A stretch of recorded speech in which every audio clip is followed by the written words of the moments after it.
Siria está aquí, a 8 horas de avión de España. Es la mitad de grande y su población se concentra aquí. ¿Por qué? Porque toda esta zona es un enorme desierto, pero un desierto muy importante. Tiene 1/3 de las reservas de petróleo del mundo y también de gas natural, según algunos el nuevo petróleo. Para sacarlo de aquí y llevarlo a Europa, hay que rodear toda esta península y salir por el canal de Suez. Como te puedes imaginar, aquí te cobran. Pero hay otra manera más fácil, la línea recta. El que controle estas tuberías las puede abrir y cerrar, como un grifo. Si no pagas, no hay petróleo, ni gas. Esta región es la polla. La civilización en el planeta empieza en 3 sitios y este es uno de ellos. Mesopotamia, aquí. Sumer, que te sonará menos, pero es el puto inicio de todo. Aquí también. ¿Recuerdas la Torre de Babel de la Biblia? La hicieron estos tíos. Egipto, aquí. Siempre ha sido un punto de contacto entre Oriente y Occidente, dando a Asia salida al Mediterráneo. Quizá por eso aquí nacen las principales religiones monoteístas, el judaísmo, el cristianismo y el islam. El islam es el último que llega y de hecho acoge a las 2 anteriores. Adán, Noé, Moisés, Jesucristo son considerados profetas islámicos. Bueno, al grano. Como la zona es la hostia, todos han querido controlarla y siempre ha estado dentro de algún imperio. Persas, griegos, los romanos.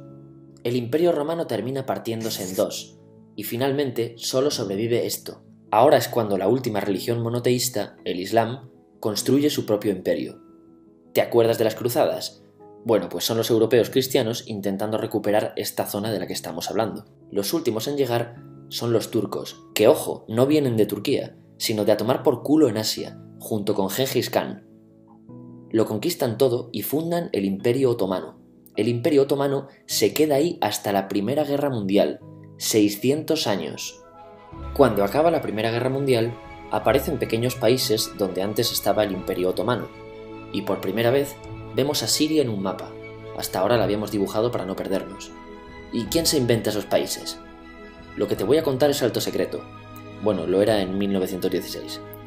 Este súper secreto se llama Acuerdo de Sykes-Picot. Los franceses y los ingleses no podían derrotar solos al Imperio Otomano. Solo podían si les apoyaba la gente que vivía dentro, en su mayoría árabes. ¿Cómo se los ganaron? Pues les prometieron la Gran Arabia, un país solo para ellos. El único problema es que era un timo. Antes de seguir, recuerda una cosa. Los árabes son un pueblo, pero no una religión. O sea, un árabe puede ser musulmán, puede ser cristiano, y antes del Islam parece que hubo tribus árabes con tradiciones judías. Bueno, pues a los árabes no les dieron ese único país que les habían prometido.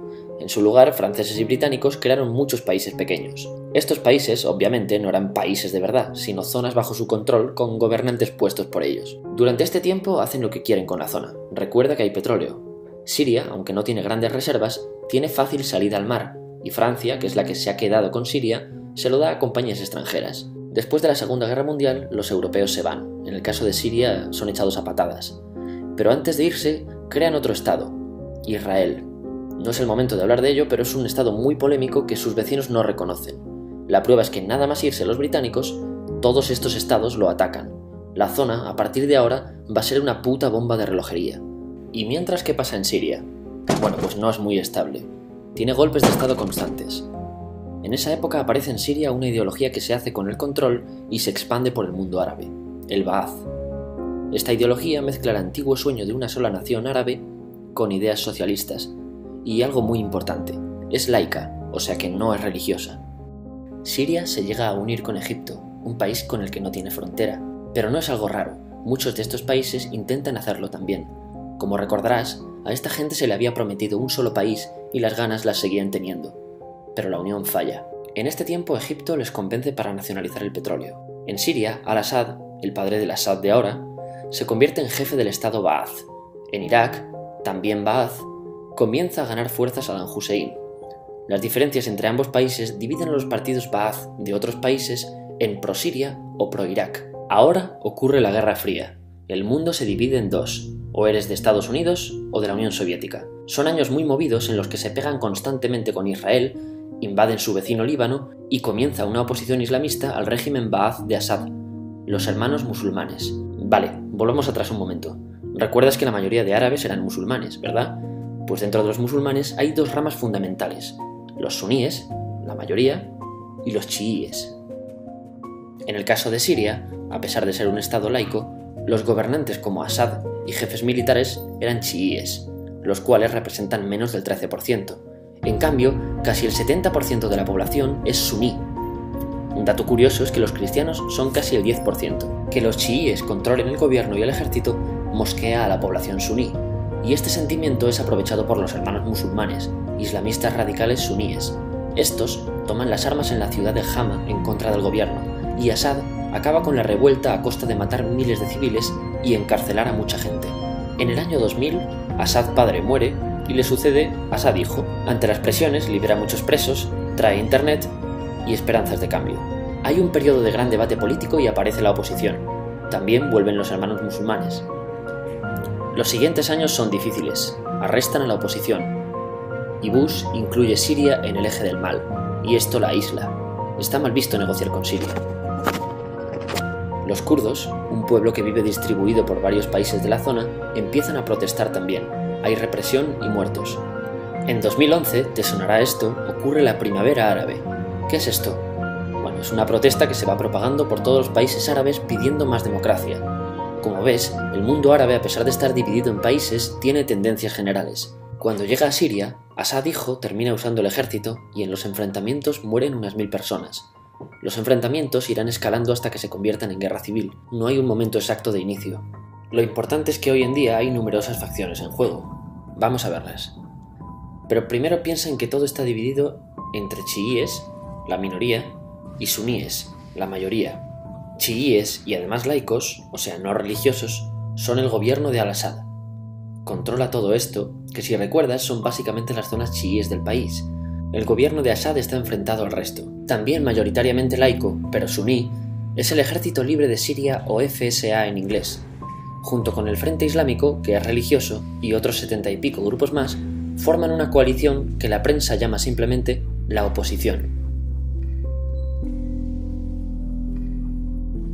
También suníes e islamistas, pero radicales, son Al-Nusra, llamados Al-Qaeda en Siria, porque son básicamente eso, Al-Qaeda en Siria. Otros islamistas radicales son el ISIS o Estado Islámico.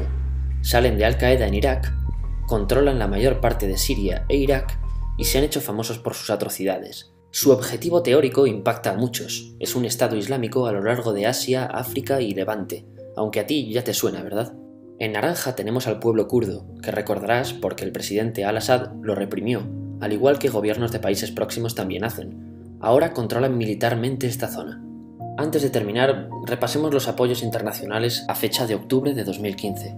Las fuerzas de Al-Assad son apoyadas por Rusia, que ya tenía base militar en el país antes del conflicto, por Irán y por China. Todos son países de lo que Europa llama Oriente. En contra de Assad, apoyando a la llamada oposición, luchan Estados Unidos, Turquía, Francia, Gran Bretaña y Arabia Saudí. Podemos terminar con algunas conclusiones. Te advierto que esto ya es pura opinión. Si recapitulamos, vemos que la región es estratégica. Por su situación privilegiada, todos la quieren. Siria siempre ha estado bajo el paraguas de grandes imperios. Piensa que hace 100 años la actual Francia era Francia, Gran Bretaña era Gran Bretaña, pero es que hace 200 también, y hace 300 también, y hace 400 también. En cambio, Siria solo es Siria desde hace menos de 100 años, y solo se gobierna a sí misma desde hace poco más de 50. Además, jamás decidieron sus fronteras, se las impusieron. Europa divide Oriente Medio a su antojo para controlarlo, diseñando países sin tener en cuenta su población.